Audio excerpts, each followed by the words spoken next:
Hello और welcome back दोस्तों। तो आज के इस वीडियो में हम शेक्सपियर के सोनेट नंबर 5 को डिस्कस करने जा रहे हैं। तो सोनेट नंबर 5 में शेक्सपियर पासिंग ऑफ टाइम यानी वक्त के गुजरने और प्रकृति के चार मौसम को जीवन के स्टेजेस से रिलेट कर रहे हैं। तो विदाउट वेस्टिंग एनी टाइम हम एक्सप्लेनेशन के साथ आगे बढ़ रहे हैं।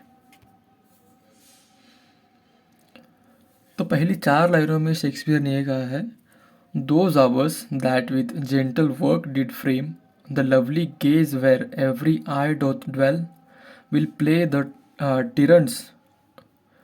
tyrants to the very same, and that unfair which fairly doth excel.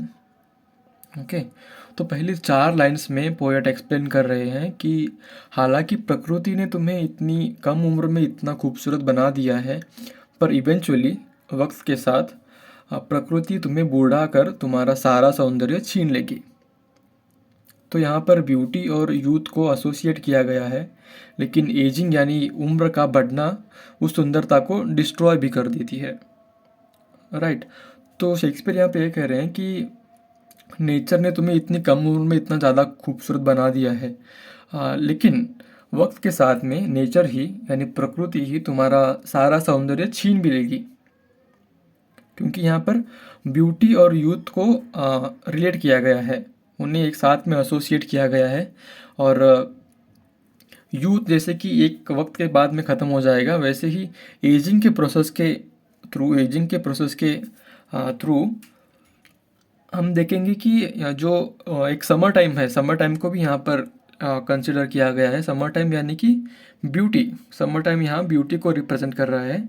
तो समर टाइम वक्त के साथ में समर टाइम ख़त्म होना ही है, क्योंकि वो एक साइकिल है, पीरियड का साइकिल है, जहाँ पर एक फिक्स टाइम पीरियड के बाद में एवरी सीज़न चेंज हो जाता है। राइट।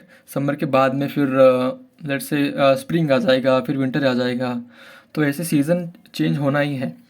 तो वक्त के साथ में तुम्हारी जो ब्यूटी है, जो तुम्हें प्रकृति ने ही दी है, वो भी चेंज हो जाएगी, वो भी एजिंग के साथ में वो भी डिस्ट्रॉय हो जाएगी। राइट। तो अगली चार लाइनों में ये कहा गया है कि for never resting time leads summer on to hideous winter and confounds him there, sap checked with frost and lusty leaves quite gone, beauty over snowed and bareness everywhere. Right. तो इन चार लाइनों का मीनिंग ये है कि इन अगली चार लाइनों में शेक्सपियर ने एजिंग के नेगेटिव इफ़ेक्ट्स को एक्सप्लेन किया है।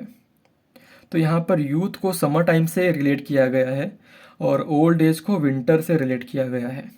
तो राइट कि यहाँ पर समर टाइम ये जो वर्ड है, या फिर समर ये जो एक सीज़न है, तो ये समर टाइम यूथ को रिप्रेजेंट कर रहा है।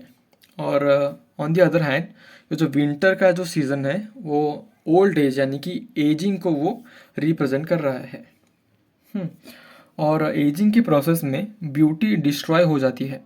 तो शेक्सपियर यहाँ पे ये कर रहे हैं कि एजिंग की प्रोसेस में, तो जैसे कि ये समर टाइम है, ये जो ख़त्म होते जा रहा है, तो इस प्रोसेस में ब्यूटी जो है कि इंसान की वो डिस्ट्रॉय होते जा रही है। और यूथ का जो समर टाइम है उसे विंटर में कन्वर्ट कर देती है। और जो पासिंग ऑफ टाइम है, जैसे कि समर के बाद में विंटर आना तय है, तो ये पासिंग ऑफ टाइम है, ये एजिंग को रिप्रेजेंट कर रहा है। और एजिंग के बाद में विंटर यानी कि समर टाइम यानी कि यूथ विंटर में कन्वर्ट हो जाएगा, यानी कि एक इंसान का यूथ जो है वो एक ओल्ड एज में कन्वर्ट हो जाएगा because of the passing of time. Right. तो तीसरे क्वार्टर में शेक्सपियर ये कह रहे हैं कि then were not summer's distillation left, a liquid prisoner pent in walls of glass, beauty's effect with beauty were bereft, nor no remembrance what it was। तो तीसरा क्वार्टर ब्यूटी को प्रिजर्व करने की नीड को डिपिक्ट करता है। Summer और beauty दोनों ही यूथ से संबंधित है, इसीलिए दोनों ही शॉर्ट लिव्ड हैं। तो जैसे कि पहले भी हमने कहा है कि समर यहाँ पर ब्यूटी को रिप्रेजेंट कर रहा है, और जैसे कि हम जानते हैं कि समर एक सीज़न है जो कि वक्त के साथ में ख़त्म होना ही है। तो समर और ब्यूटी दोनों ही यहाँ पर शॉर्ट लिव्ड हैं, दोनों का एक फिक्स पीरियड है, एक पर्टिकुलर पीरियड के बाद में दोनों ही डिस्ट्रॉय हो जाते हैं, क्योंकि उनका कन्वर्जन, जैसे कि समर का कन्वर्जन विंटर में हो जाएगा, वैसे ही ब्यूटी का कन्वर्जन ओल्ड एज में हो जाएगा, राइट। अगर ब्यूटी को ट्रैप करने की कोशिश यहाँ पर की जा रही है, अगर कोई चाहता है कि ब्यूटी को वैसे ही बनाए रखें, तो वो लॉस्ट हो जाएगी, राइट। अगर आप ब्यूटी को अपने पास ही रखना चाह रहे हो, अगर आप ब्यूटी को शेयर नहीं कर रहे हो, तो वो ब्यूटी ऑटोमेटिकली वो डिस्ट्रॉय हो जाएगी, और वो ब्यूटी के डिस्ट्रॉय होने के साथ में ही, उस यूथ के डिस्ट्रॉय होने के साथ में ही, उसके यादें भी उसके साथ ही ख़त्म हो जाएंगी। ओके, जो ये ब्यूटी की जो किस्से होते हैं कि कोई इतना खूबसूरत था, कोई इतना लाजवाब था दिखने के लिए, तो ये जो सभी किस्से हैं, ये सभी यादें जो हैं, वो उस इंसान के साथ में ही ख़त्म हो जाएगी, अगर उनका कोई अगर उन्होंने कुछ पीछे नहीं छोड़ा है।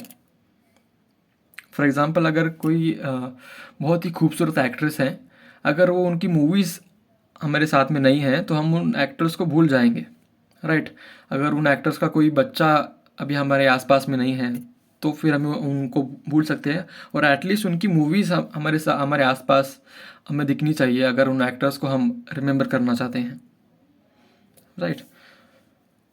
तो आखिरी की 2 लाइनों में शेक्सपियर कह रहे हैं, but flowers distilled though they with winter meet, lease but their show, their substance still lives sweet। लेकिन अगर ब्यूटी को किसी और फॉर्म में प्रिजर्व किया जाए, तो विंटर यानी ओल्ड एज में भी वो जीवित रह सकती है। तो यहाँ पर शेक्सपियर ब्यूटी को फ्लावर के साथ में कंपेयर कर रहे हैं।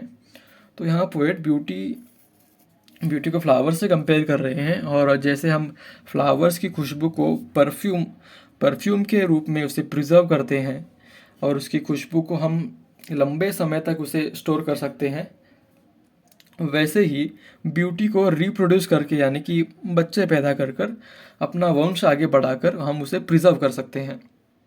तो शेक्सपियर यहाँ पर फ्लावर के एग्जाम्पल के थ्रू बता रहे हैं कि हमें रिप्रोड्यूस कर हम ब्यूटी को प्रिजर्व कर सकते हैं, उसे हम अगले जनरेशन में ट्रांसफ़र कर सकते हैं।